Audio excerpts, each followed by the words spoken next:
सुबह की हल्की रोशनी में जब यमुना के किनारे हवा धीरे धीरे बहती है, तब दिल्ली के हृदय में खड़ा अक्षरधाम केवल एक मंदिर नहीं लगता, बल्कि समय, आस्था और संस्कृति की एक जीवित कथा जैसा महसूस होता है। ये कथा शुरू होती है उस विचार से जहां मनुष्य केवल पूजा ही नहीं, बल्कि जीवन के मूल्यों को समझने के लिए भी एक स्थान खोजता है। अक्षरधाम का निर्माण इसलिए किया गया ताकि भारत की प्राचीन आध्यात्मिक परंपरा, उसके शाश्वत मूल्य और सांस्कृतिक विरासत को आने वाली पीढ़ियों तक जीवित रखा जा सके। ये एक ऐसा स्वप्न था जिसमें भक्ति के साथ साथ ज्ञान, सेवा और मानवता का संदेश भी समाहित हो। इस स्वप्न को साकार करने की प्रेरणा स्वामी नारायण परंपरा से मिली, जो ईश्वर, समाज और आत्मा के बीच संतुलन का मार्ग दिखाती है। इस भव्य मंदिर का निर्माण बोचासन वासी श्री अक्षर पुरुषोत्तम स्वामी नारायण संस्था यानी BAPS द्वारा किया गया।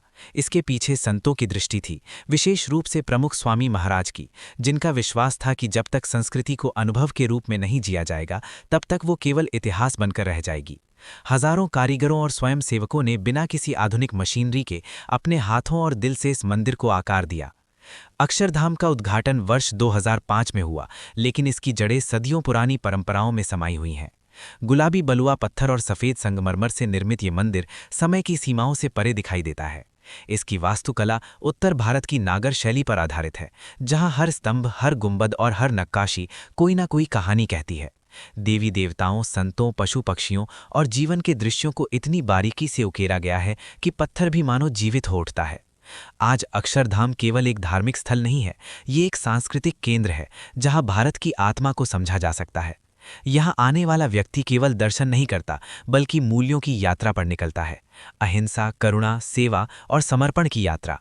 प्रदर्शनी, जल प्रदर्शन और शांत वातावरण मन को भीतर तक छू लेते हैं और ये एहसास दिलाते हैं कि आधुनिकता के बीच भी परंपरा कितनी प्रासंगिक है।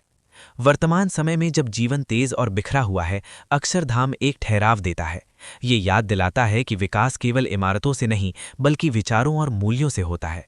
यही कारण है कि अक्षरधाम आज भी उतना ही महत्वपूर्ण है, एक ऐसे स्थान के रूप में जहां इतिहास सांस लेता है,